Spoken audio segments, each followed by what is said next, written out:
आप देख रहे हैं केडीएस न्यूज। बेहतरीन खबर के हमारे चैनल को लाइक करें।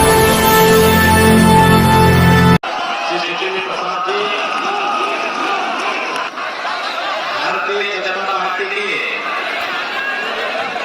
गौरवशाली विधायक और वर्तमान विधानसभा चुनाव में प्रत्याशी श्री रघुवीर द्विवेदी जी कल्याण विधानसभा सीट से लोकप्रिय विधायक और भारतीय जनता पार्टी के प्रत्याशी श्री रघुवीर साहनी जी आज के इस कार्यक्रम में मंच पर उपस्थित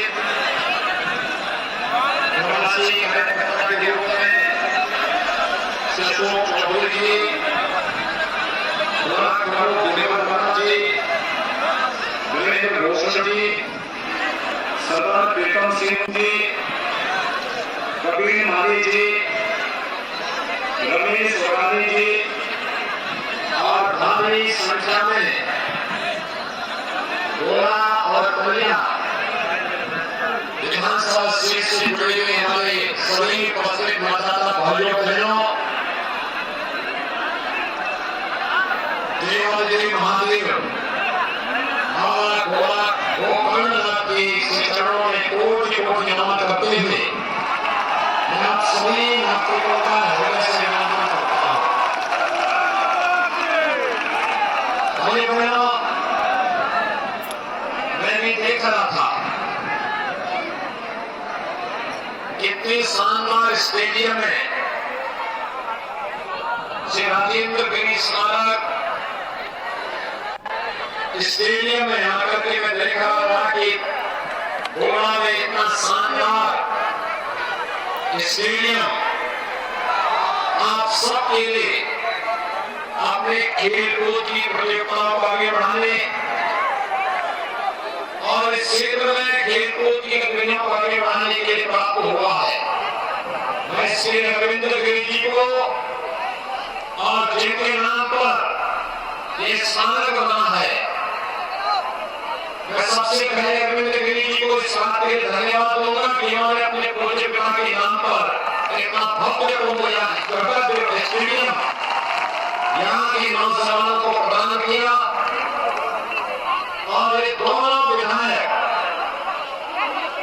चाहे वह गोवा से रघुवीर गिरी जी हो या बलिया से श्री रघुवीर साहनी जी, दोनों ने मिलकर के अपने अपने विधानसभा सीटों पर और लखीमपुर खीरी जनपद के विकास के लिए जो योगदान दिया है, वह अत्यंत ही सराहनीय है, अभिनंदनीय है।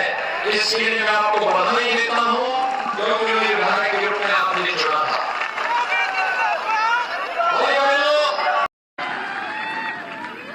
आज जब हम आपके बीच यहां पर आए हैं, याद करिए 2017 के पहले उत्तर प्रदेश की स्थिति क्या थी। हर दूसरे दिन तीसरे दिन एक दंगा होता था, अराजकता फैलती थी, बेटियां सुरक्षित नहीं थी, कर्फ्यू लगता था, बाजारों में बमबाजी होती थी, व्यापारी पलायन करता था। भाइयों बहनों, आज जब मैं यहां पे बाबा गोला गोकर्णनाथ की धरती पर आया हूं, आज मैं कह सकता हूं उत्तर प्रदेश में आज के दिन पर अब कर्फ्यू नहीं लगता, अब बाबा का कावड़ यात्रा निकलती है। हर हर बम बम के नारे के साथ, हर हर बम बम के नारे के साथ अब कावड़ यात्री निकालता है। तो भाइयों बहनों, पूरा उत्तर प्रदेश भगवान शिव की भक्ति में रम जाता है और यही नया उत्तर प्रदेश है जिसमें दंगों के लिए नहीं, अराजकता के लिए नहीं, गुंडागर्दी के लिए नहीं, अव्यवस्था के लिए नहीं, जिस उत्तर प्रदेश में शांति और सौहार्द के लिए, समृद्धि के लिए, विकास के लिए, नौजवान के उत्थान के लिए, किसान की खुशहाली के लिए और महिलाओं की सुरक्षा के लिए वर्तमान में कार्य हो रहे हैं। भाइयों बहनों, 5 साल पहले अपने भारतीय जनता पार्टी को प्रचंड बहुमत से सरकार बनाने का मौका दिया।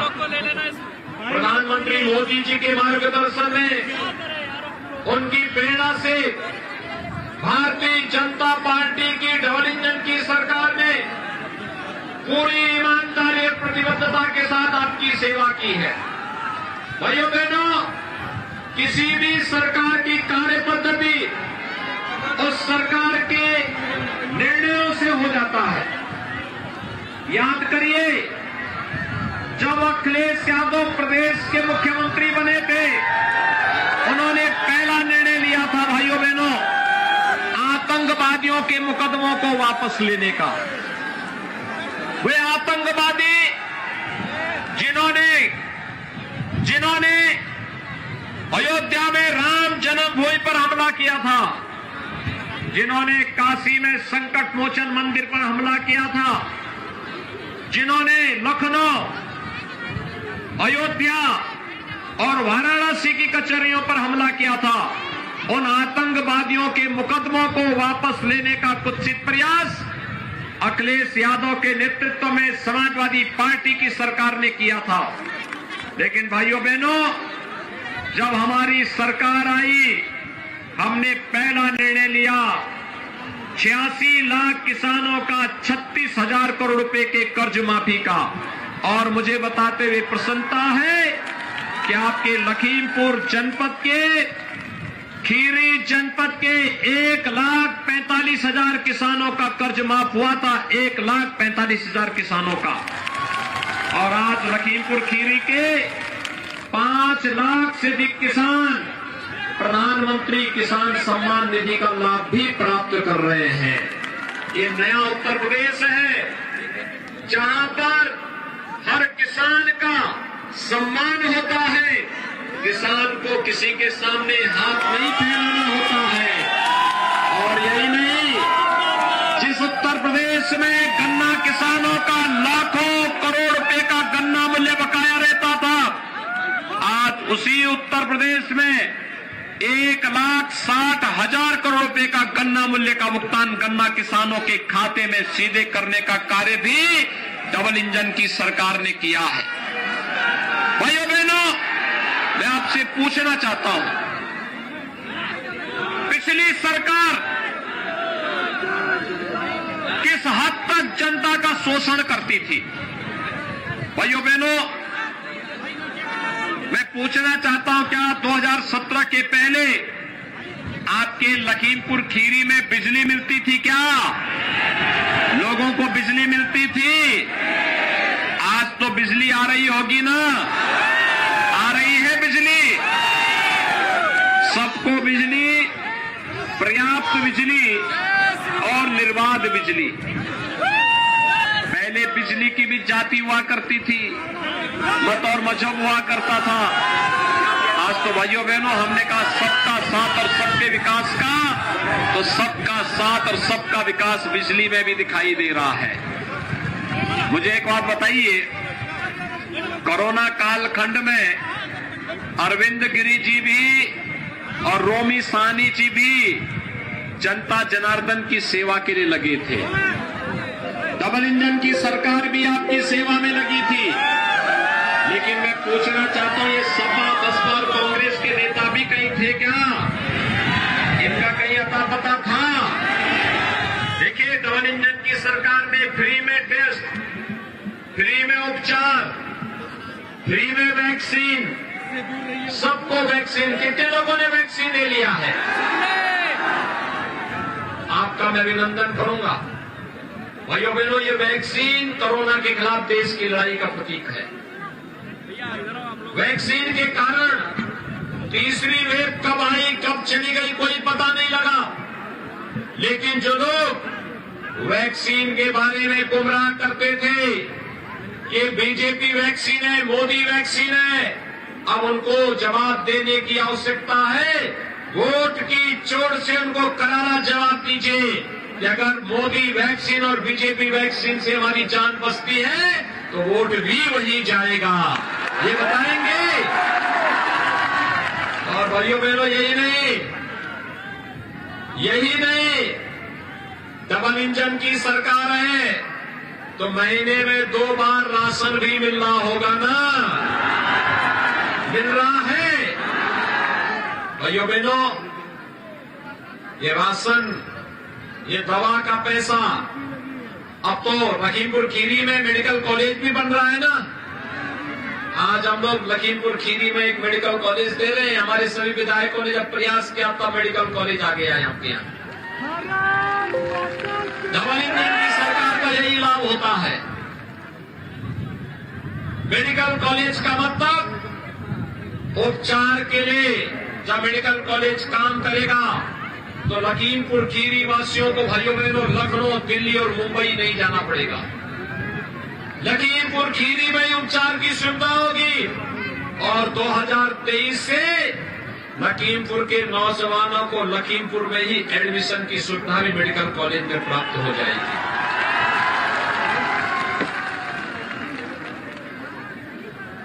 भाइयों बहनों, ये मेडिकल कॉलेज का पैसा, गरीबों के लिए राशन का पैसा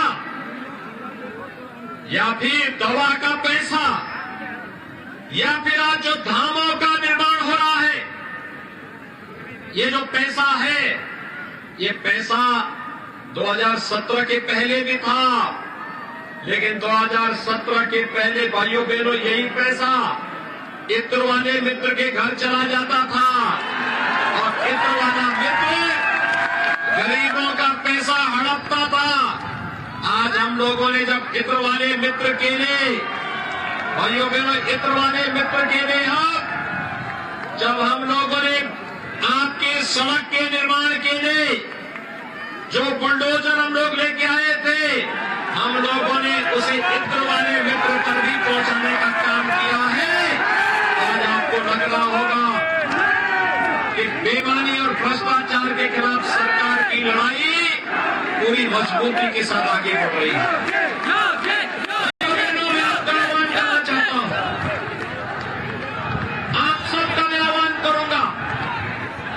मुझे एक बात बताइए, ये अयोध्या में राम मंदिर का निर्माण हो रहा है ना, कोई संदेह है? भाइयों बहनों,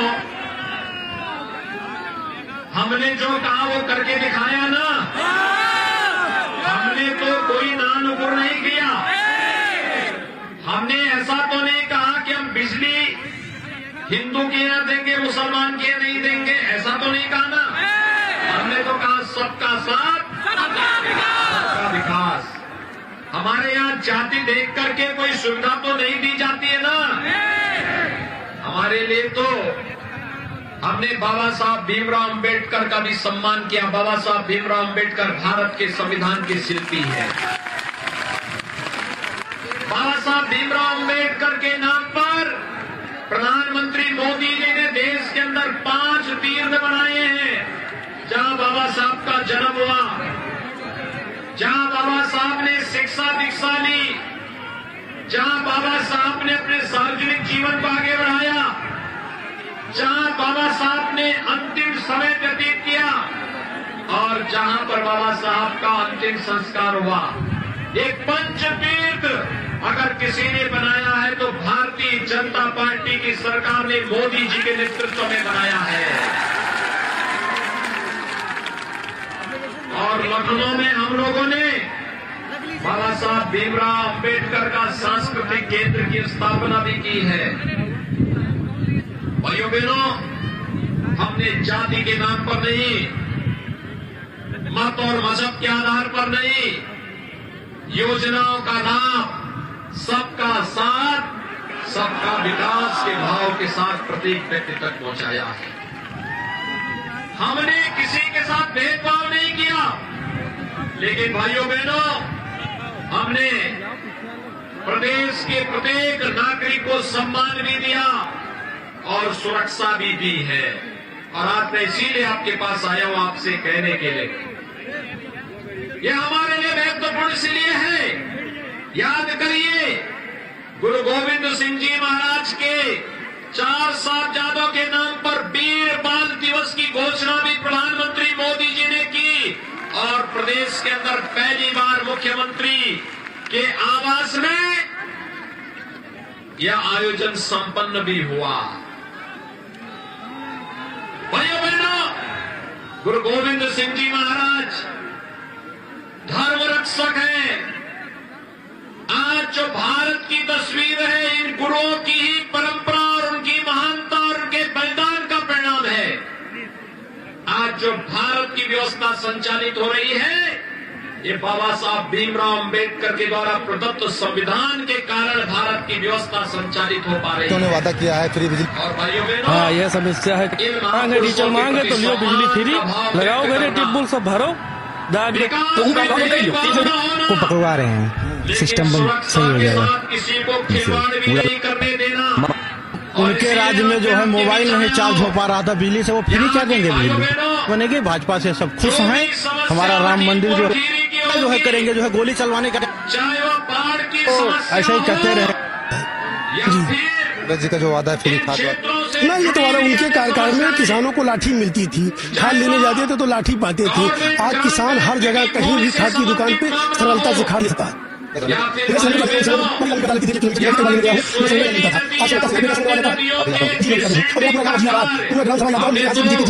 लगभग 2 दर्जन नदियों को पुनर्जीवित किया है प्रदेश में पिछले 5 साल के अंदर। हाँ वो अपने खाना दिया था। पीलीभीत से गोमती नदी निकलती है, अब तो सब स्थल पर सूख गई थी। सबका साथ सबके विकास तो सब जगह वोट देंगे, मुसलमानों को वोट सब झाड़। एक बार फिर से विरोध हो चुकी है। हाँ उन्होंने खुश है, सब गए वोट। हाँ भैया मैं फ्री क्या देंगे बिजली को फिर से पहले कब्बो भी पकड़े जा रहे उसको लोग हमसे बात उसके मूल छुट्टी मिले, यह विश्वास है। करेंगे, बाढ़ की समस्या का स्थायी समाधान भी निकालेंगे। और भाइयों बहनों, हमारे दोनों विधायकों को चुनाव जिता करके भेजिए। राजेंद्र गिरी स्मारक स्टेडियम को भी भव्य स्वरूप देने के लिए राज्य सरकार इसमें भी मदद करेगी, जिससे यहाँ के नौजवानों के लिए खेल कूद की व्यवस्था को आगे बढ़ाने का काम किया जा सकेगा। और भाइयों बहनों, अब तो हम लोग धामों के पुनरुद्धार का भी कार्य करेंगे। और मैं तो कहूंगा अरविंद गिरी जी से, गोला गोकर्णनाथ जी का भी एक भव्य प्रस्ताव तैयार करिए। जैसे काशी में बाबा विश्वनाथ धाम का भव्य निर्माण प्रधानमंत्री मोदी जी के नेतृत्व में हुआ है, ऐसे ही बाबा गोला गोकर्णनाथ के भी भव्य यहाँ पर धाम का निर्माण होना चाहिए। इसमें सरकार भरपूर सहयोग करेगी। यह आह्वान करते हुए मैं एक बार फिर से गोला और पलिया के आप सभी मतदाताओं से भारतीय जनता पार्टी की सरकार बनाने में अपना योगदान देने की अपील करने के लिए आया हूं। भाइयों बहनों, आप सभी भारतीय जनता पार्टी को वोट देंगे? सभी लोग भाइयों बहनों वोट तब जब चुनाव के दिन पहले मतदान और फिर जलपान, पहले मतदान। सभी लोग सहमत हैं? सभी लोग देंगे? दोनों लोग विधायक